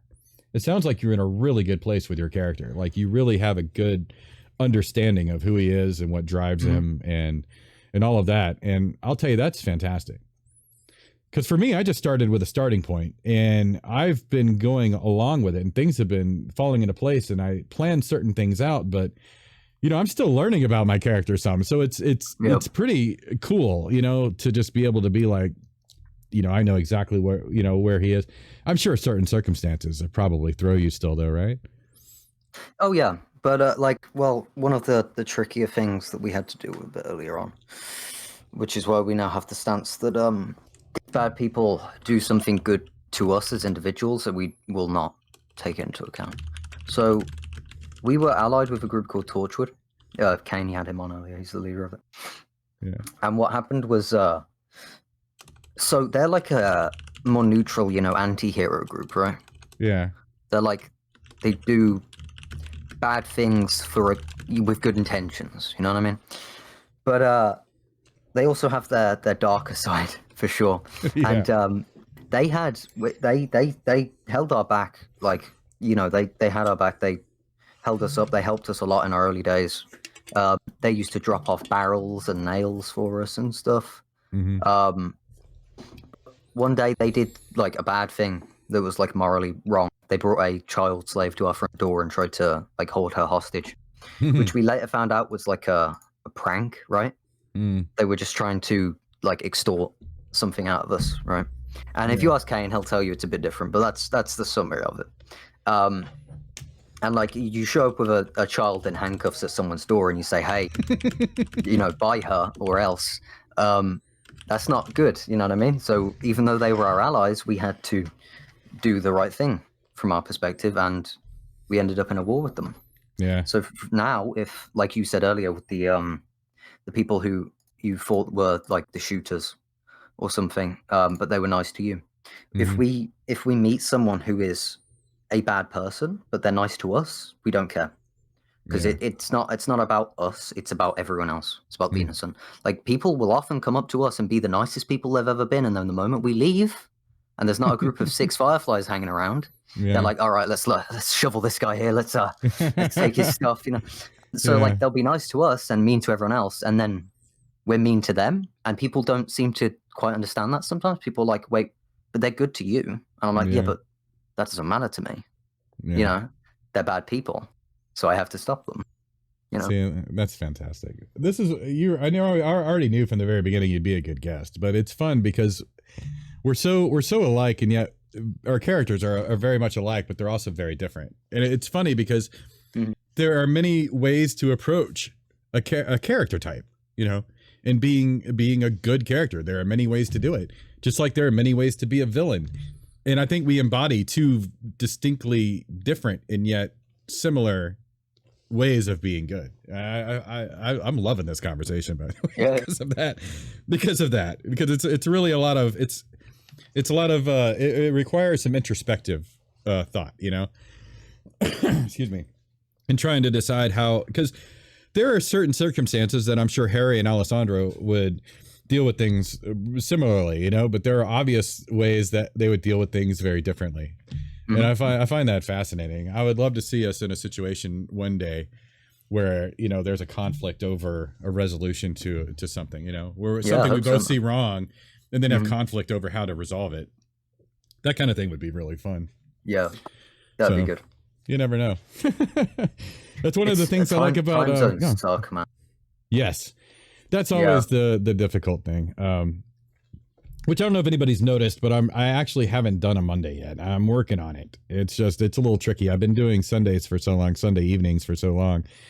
But it's part of why I decided to alter my schedule a bit, because I've got the one Wednesday night that I stream now, and then it's like I've got 2 daytime streams, and it's because, you know, we've got Doug is such a well-rounded group that we have people, you know, pretty much from any time zone. And so it's hard to interact with certain people, you know, if you're in a different time zone or if you have different play times or whatnot. So I'm trying to do what I can to try to be available to where I can interact with people from, you know, any time zones, because I like all of you guys so much. And there are so many things that people have to offer. You know, stories I'd like to get involved with, and what I mean, it's like people in Old Town I barely see half the time unless I can get on during the day, because, you know, they're all mostly European. So there's some crazy stuff that the bad guy groups will do during the American hours, and I'm just fast asleep, and I'm like, damn, couldn't you have done that while I was there? And we could have we could have stopped you or something. I'm sure in a lot of cases they wish the same thing. I'm sure that there are, you know. But it's interesting that you put it that way, because it does make things a little trickier on me, just so you know. Which you probably already did. But if I was to run around during the day US time playing, right, I feel a little bit more secure, because I'm going to have, you know, townspeople around, you know, Fireflies are out going around, you know, there's different people doing different things all at the same time. If I come on late at night in American time, the streets are a lot more deserted. You know what I'm saying? It's a lot more desolate. It's a little more scary because there's fewer people to call for help. And, you know, even being friends with the Americans, you know, it's like there aren't a lot of American players in my area of the map. So it's even, you know, if they're on, it's still hit or miss on whether or not you get any help at that time of day. So it's kind of interesting.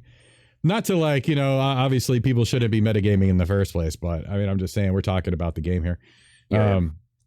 Yeah, it's something else that makes it a little trickier, especially playing a good character, by the way. There are circumstantial things that make it more difficult as well. Because, if I could just, you know, I see somebody come creep around a corner, as soon as they come up, knock them out with a shovel, you know, whatever, or just, you know, shoot them as, you know, and they're not looking, whatever. That's one way of dealing with it. And arguably, it's an easier way of dealing with it. I mean, you know, if you're any good at PvP anyway, it's easier. Yeah, it's safer. It's easier. You're taking less risk. So that's another thing, man. You know, when you see people try to be beneficial to others, man, I'm not saying cut them some slack or be any different than you normally were. I'm just saying, understand it ain't easy, man. I was actually thinking about doing this, and I might actually do it. I was thinking about making an aid station video. Because, you know, I guess I should have mentioned this. You know, we've got a group of people together, by the way, who we're calling it the Doug College of Knowledge. Or no, it's the College of Doug Knowledge. And it's just a little Discord group. What we're doing is we're brainstorming ideas for introductory videos for new players and things like that. I'm trying not to say things like that too long. But we're going to put out a glossary of terms, you know, things like that, things to aid new players coming in. And all we've really been doing so far is brainstorming. But I wanted to mention this in case anybody's interested in getting a part of it. A lot of us don't have the time right now to fully see these projects through. And eventually that may change. I might lighten my load and be able to do a little more or something like that. But anybody who's interested in getting involved and trying to help grow the community and try to help integrate new players in with Doug and our style of playing and that sort of thing. I did it again, didn't I? And everything like that, it would be nice. Just hit me up in Discord or whatever. We'll get you involved with the group and we'll get that rolling. I really feel like a lot of the problems that first time players have to our server who may be used to a completely different style of play or just used to playing DayZ vanilla or whatever else, I feel like a lot of those problems may be smoothed out a bit. A lot of those rough patches would be smoothed out a bit if we have some sort of introduction to Doug kind of thing going on. And that's just one of the projects that we're working on. I meant to mention it earlier, but I figure I'll throw it out there. Everybody's still listening. So yeah, just let us know, man, especially if you have time. We want your time. That's it. No money, nothing, just your time.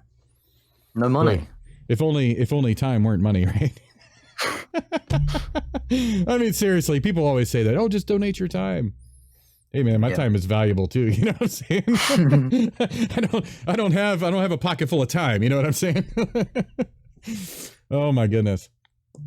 So let's see. We got about 20 minutes left, man. I mean, is there anything else you wanted to say or bring up about playing the good guy and that sort of thing? Anything that you might not think people would know? It's definitely an underrated playstyle.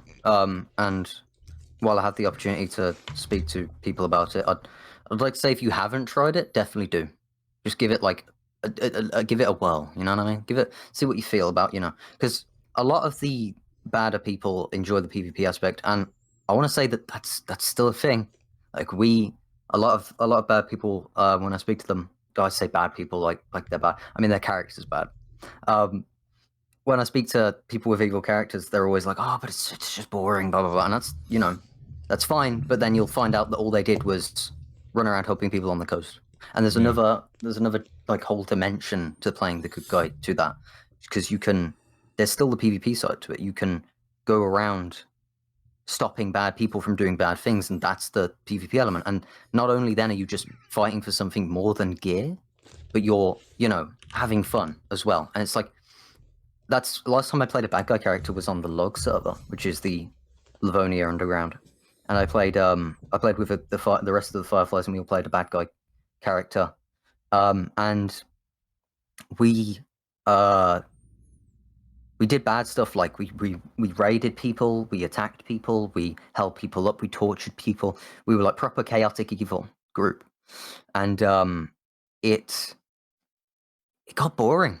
For me, it got boring because there was no message behind what we did. It was just there was we're the bad guys, haha, and there were stories and stuff that we did push.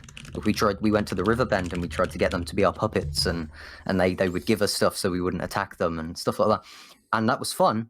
But I didn't feel the devotion that I did when I'm playing a good guy character, because there's a whole mission to being a good guy. You're fighting the uphill battle. You're the underdog. Yeah.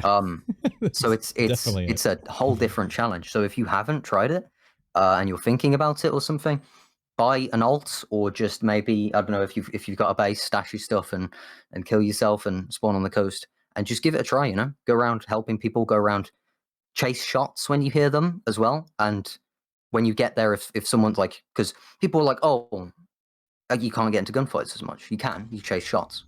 What you do when you get to those shots is different to what you would if you're a bad guy. You just shoot, right? Or you'd try and hold someone up or whatever.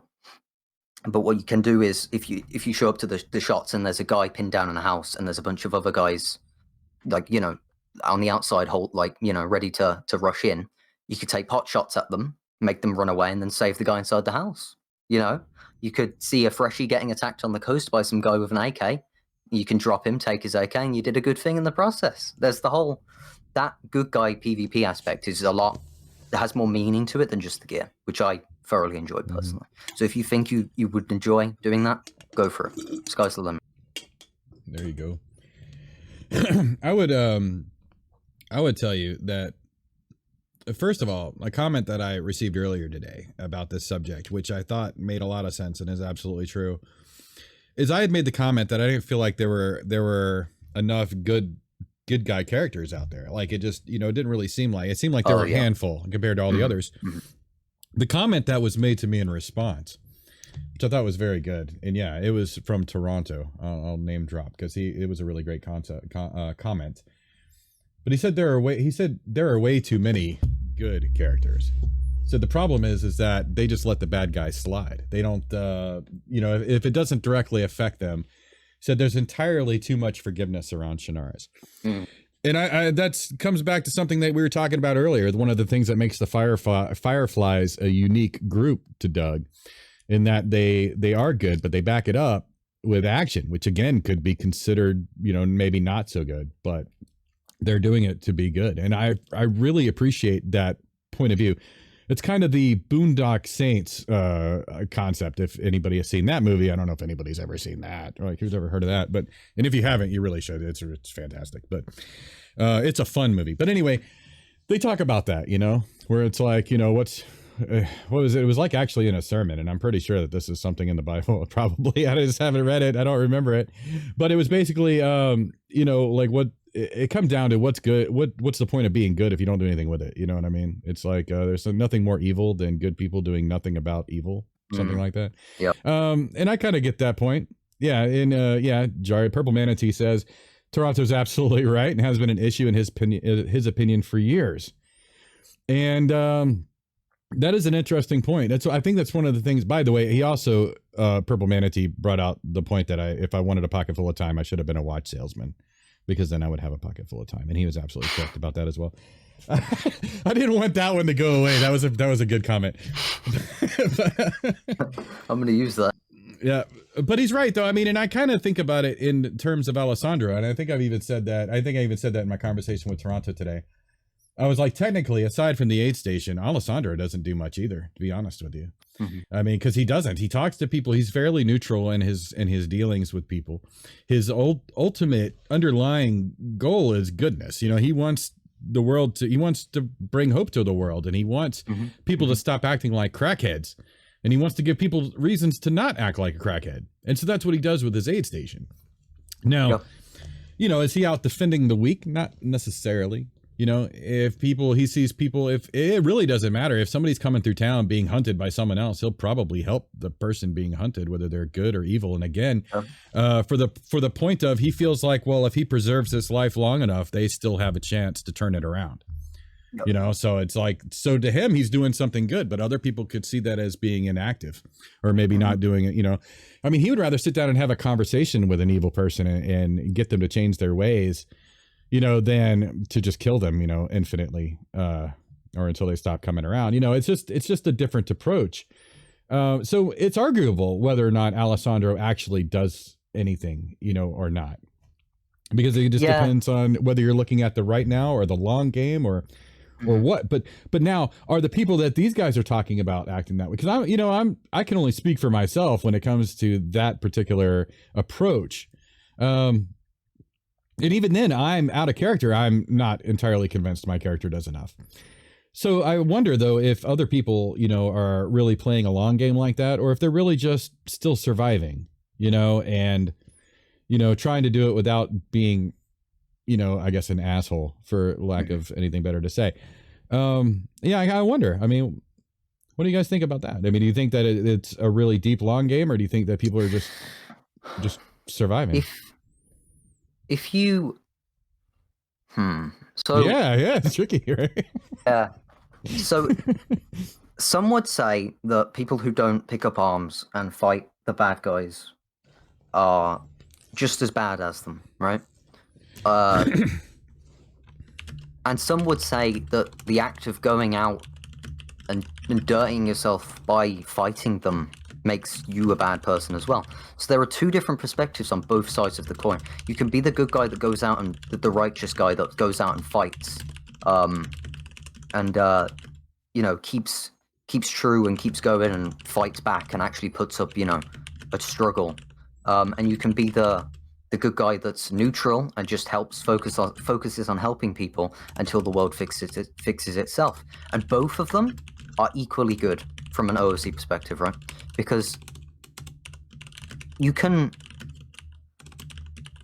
be you can be the guy who does the fighting one and fights for what's right. But you still go out and murder people, and murder's not good, right?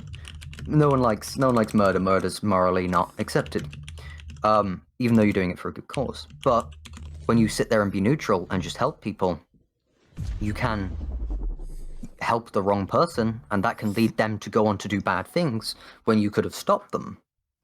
And that inaction leads to, more problems. And so both sides of the table have their darker results, because you can turn into a monster if you dedicate your life to killing all the bad guys, and you can let a lot of bad things slip by just being, letting people do what they want and helping everyone you see. It's a gray coin. Both sides are very, very, very gray. See, that's interesting. It's fun because it's one of those philosophical questions that have come up in my life a few times. People like to try to, I don't know, be edgy, I guess, before edgy was a thing. And they would say things like, well, would you murder a child? And you'd be like, well, no, of course not. And be like, well, what if you knew that child would grow up to be Hitler? Okay, they like to throw these kinds of things at you, and my response, I feel pretty good about it, because I've always been consistent in my response to that particular question, which is weird that I've been asked that, several times by completely different people. It's kind of weird. But anyway, my answer is always this. No, of course I wouldn't kill the child, because the child has not had the chance to grow up and be Hitler. Yep. There's still, you never know, like anything could happen, to derail that path. It's like I'm just assuming that's going to happen. I really don't know until it does. And it's like, I'm not going to be responsible for just killing somebody who might be innocent. What's that? I would take the baby out the cot and give it to a different family. Yeah, there you go. Problem solved. Have fun explaining that before the fact, though. Yeah. Because then people go like, oh, government trying to like take our children and document, because then you get a whole different argument there, right? Yeah. Because then it's like, who are you to decide? We get to get all a bit that good philosophical, stuff. people are heavily influenced by their environment. Mm-hmm. Your genetics, part of your environment, your surroundings, like everything you are surrounded by affects who you are as a person, who you become. Mm-hmm. So at the start, we are all blank pieces of paper. But I personally, I'm agnostic atheist. I'm not certain that there's no afterlife or God or whatever. Mm-hmm. But I live my life as if there isn't. I also don't believe free will is a thing. I think people are born and you will be products of your environment. If you grow up having a bad life, chances are your life's gonna, it's gonna be, you're gonna be raised to be that. It's gonna affect you, like it's a fact that we are products of our environment. But what our environment is like, affects people. So the whole argument about, would you, kill baby Hitler? No, I would find a way to change his environment to stop him from becoming that person. And I think the best thing we can do as people in the world is recognize that we are part of each other's environment, and we need to positively affect that environment so that everyone, grows up to be a better person later down the line. Sorry to get a bit cheesy. No, it's that time of the show. I mean, we're pretty much winding down. First of all, second of all, I happen to agree with like just about everything you just said. I mean, for the most part, as far as I agree with that. And people argue that with me all day and night too. And I'm like, I don't know why, because if you have two babies, right, and you throw them in a room together and let them grow up together, chances are gonna be very different than if you had left them with their families or in their environments or whatever, because it's true. I mean, I believe we have some degree of free will, but it is most definitely based on our environment and how we're raised and who we're raised around and the people that influence us. Because we're not, it's like you can have a child grow up in an angry household and not grow up to be an angry child, but it takes other external influences to make that happen. Honestly, I believe that if you bring up a child in an angry household and there's no other positive influence around that child, they're going to grow up to be an angry person, because that's what they're being trained to do. You know, I mean, we're humans, we're very trainable, really. I mean, that's all we do most of our lives. The parents training their kids. I like to bring this up because people are like, oh, babies are angels. Really? Is that why I have to teach them to share? Is that why I have to teach them not to eat their own poop? Is that why I have to teach, you know, are you kidding me? Like, no, we're angels just people. that shit themselves. Yeah. I mean, come on, man. That will throw their feces at you if you don't teach them not to. Come on, you know, but hey, you know, it's all right. We like to look at it, you know, because it's part of that thing. It's like babies are cute so that we don't kill them. Yeah. I mean, it's, you know, so we'll take care of them, you know. I mean, people make that joke, but it's also true. But no, I agree with that completely, man. I do. I think, well, almost completely. I do think that we are like 90% defined by our environment. But then again, if we believe that we're really have no free will, then, you know, is there any room for growth or change or improvement? So if you buy the argument that free will does not exist, and that everything we do we are products of our environment. So if you took think about it this way, right? If you took a person and you cloned them, so they have the exact same genetics, and you put them in a simulation and they live the exact same life, they're the same person, right? Even though they're two different people, right? They're going to grow up to be the exact same person because they went through the exact same life. So if you have that if you adopt that mentality, though, in that we don't have free will, responsibility disappears, because I could go out and murder someone and it's technically not my fault. I'm a product of my environment. See, but if you live by that, that's total chaos, anarchy. So I live my life like I have free will. I'll obviously just not think of every waking moment of how I'm just, you know, a robot, even though I suppose in my perspective I am. You free to disagree, obviously. But I think it's a bit of a harsh truth that we are just products of our environment. That doesn't mean we can't be good people, though, because if you can be brought up in a good environment and be a good person, and you can affect other people's environments.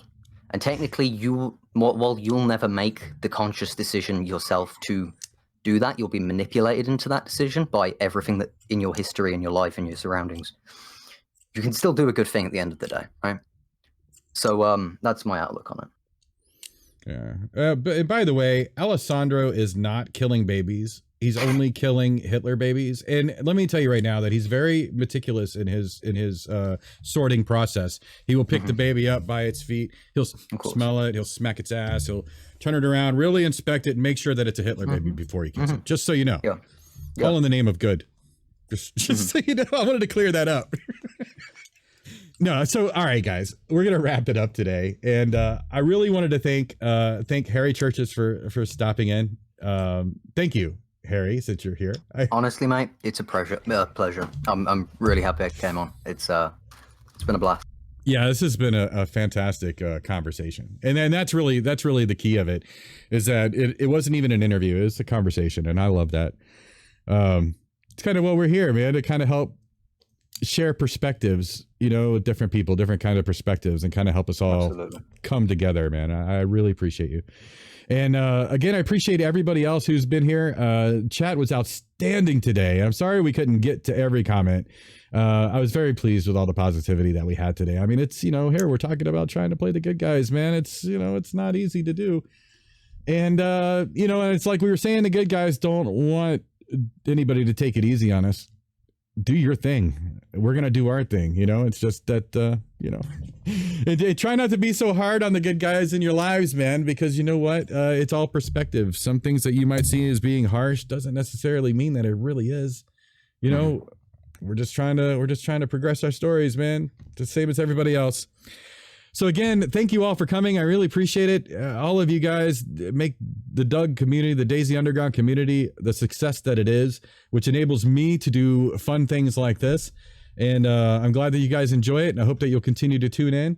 I'm not 100% sure what we're going to do next week, so it's going to be a little bit of a mystery, but I think I'm preparing a whitelist show, and I'm not going to have many admins on for that, but I've been putting a lot of work and effort into it, and who knows, if anybody's interested in coming on as an official guest to talk about the whitelist, let me know. Otherwise, we might actually try taking random people's comments voice next week. So we're gonna see. Next week's gonna be a weird week, but I'm down if you are.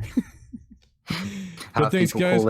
Yeah, call into the show. Yeah, it's pretty fun concept, man. Yeah, all the things we can do with technology these days. My goodness. But anyway, all right, let me wrap this up, guys. Thanks again to Harry Churches. Thanks for everybody who came to join us today. I hope you guys got something out of it. If nothing else, hopefully you're a little less confused. And if not, you can always hop into my Discord, which I never remember to advertise, but it's right there in the chat. Feel free to come in, man. We'll continue these conversations, keep them going. We'll all grow together. But thanks again, everybody, for coming. That means we're out of here. That's all right, buddy.